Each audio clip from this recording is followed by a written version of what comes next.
வணக்கம் சார். வணக்கம். தொடர்ந்து எல்லா ராசிக்காரர்களுக்கும் 2026ல எப்படி இருக்கு அப்படின்னு பார்த்துட்டு இருக்கோம். 2026 மிதுன ராசிக்காரர்களுக்கு எப்படி இருக்கும்? 2026 நம்மளுடைய மிதுன ராசி என்பவர்களுக்கு மிகப்பெரிய ஒரு மன நிறைவுகளை கொடுக்கக்கூடிய ஒரு வருடமாக இருக்கும்.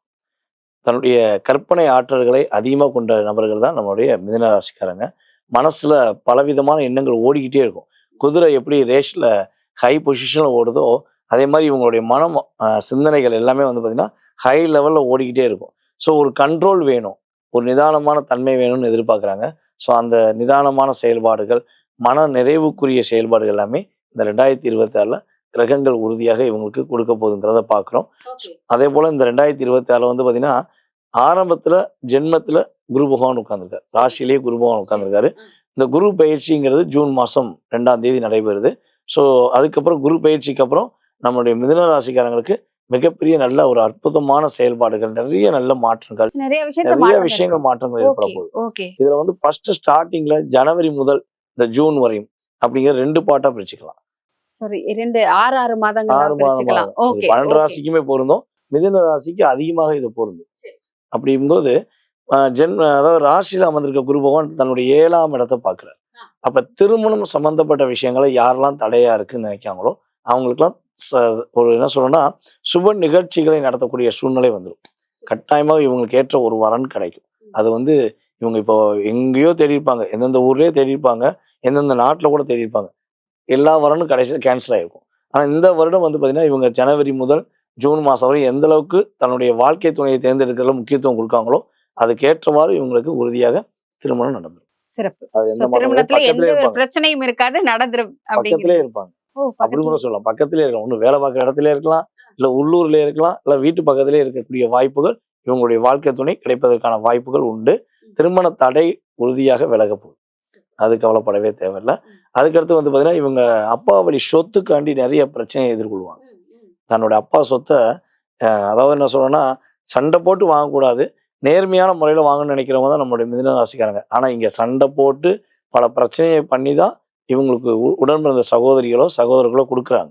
ஸோ இந்த நிலை இப்போ நடந்துருக்கு. கோர்ட்டில் கேஸ் நடக்குது, எங்கள் அப்பா சொத்துக்காண்டி நாங்கள் நிறைய பிரச்சனையை சந்திக்கும், நானும் எவ்வளோ விட்டு கொடுத்துட்டு போயிட்டேன், எனக்கு ஒரு சரியான ஒரு அங்கீகாரம் கிடைக்கலன்னு வருத்தப்பட்டாங்கன்னா உறுதியாக இந்த வருடம் அவங்க பூர்வீக சொத்து இவங்களுக்கு கிடைப்பதற்கான வாய்ப்பு அதிகமாக. சூப்பர். சொத்து பிரச்சனை எல்லாம் தீந்துரும் 2026ல. 26 தீந்துரும். இது வந்து ஜூன் மாசத்துக்கு முன்னாடியே இவங்களுக்கு சாதகமான ஒரு தீர்ப்பு வந்துடும், கவலைப்பட தேவையில்லை.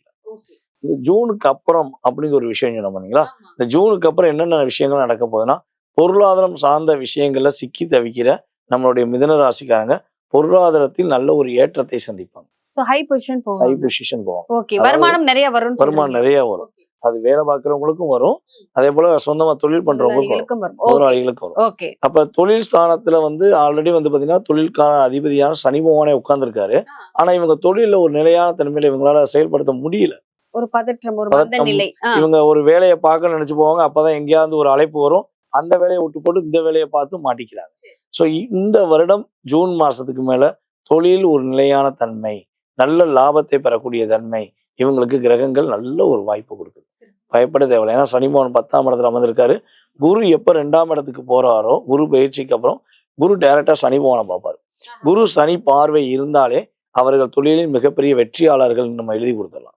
சுய ஜாதகத்துல யாருக்கெல்லாம் குருவும் சனியும் ஒரு அற்புதமான பார்வை, அதாவது குரு வந்து சனி பகவானை பார்க்கணும், அப்படி பார்த்தா தொழில வெற்றி.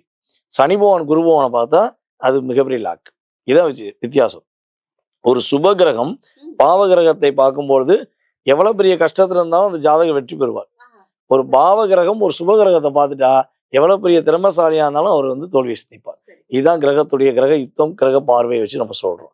ஸோ அப்படிங்கும்போது இந்த வருடம் நம்ம மிதுன ராசிக்காரங்களுக்கு சனி பகவான் 10ல் அமர்ந்திருக்கிறார்.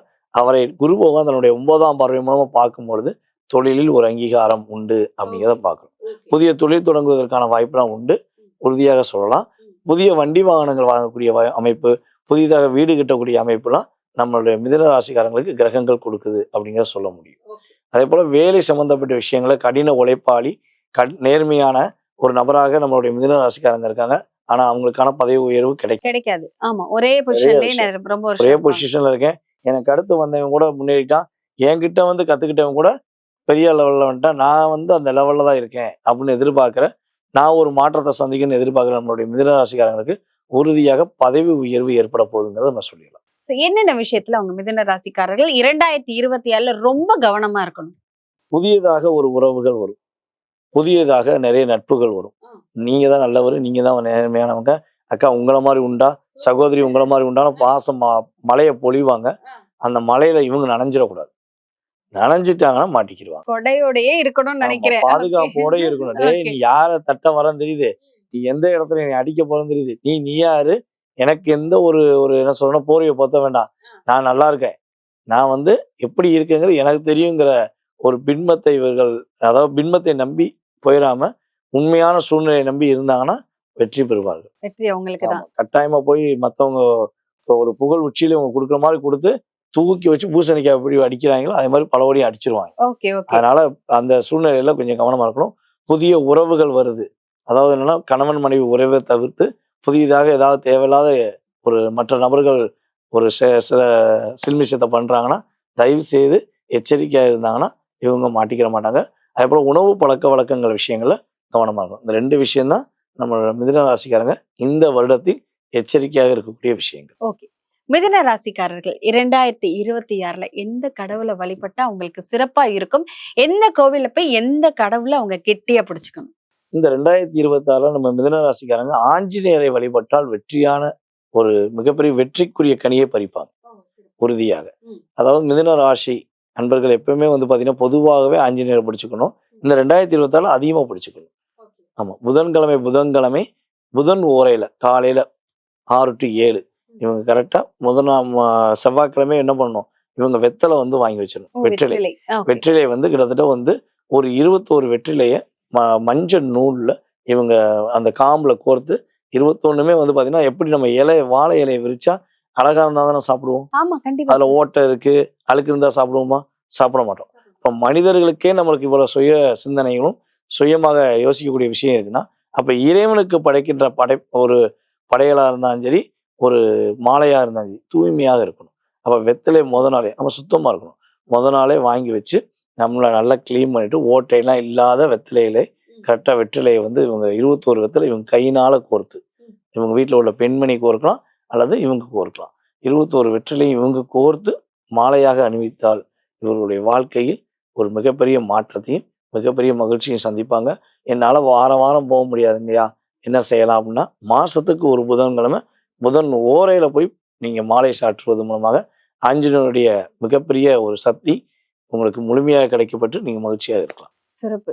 சோ மிதுன ராசிக்காரர்கள் 2026ல அவங்களுக்கு என்னென்ன நன்மைகள்லாம் நடக்கும், எப்படி பணவரவு வரும் அப்படிங்கிறதையும், எந்த விஷயத்துல ரொம்ப ஜாக்கிரதையா இருக்கணும் சோ அப்படிங்கிறதையும், எந்த கடவுளை வணங்கினா, அதாவது எந்த கடவுளை வணங்கினா அவங்களுக்கு எல்லா கஷ்டமும் தீரும், அதுவும் ஆஞ்சநேய பகவான ஜெய் பஜ்ரங்க பலி அப்படின்னு சொன்னாலே போதும் உங்க கஷ்டம் எல்லாம் ஓடியே போகும். குறிப்பாக வெற்றிலை மாலை போட சொல்லியிருக்கீங்க. தொடர்ந்து எல்லா ராசிக்காரர்களுக்கும் எப்படி இருக்கும் தொடர்ந்து பேசலாம். நன்றி. நன்றி.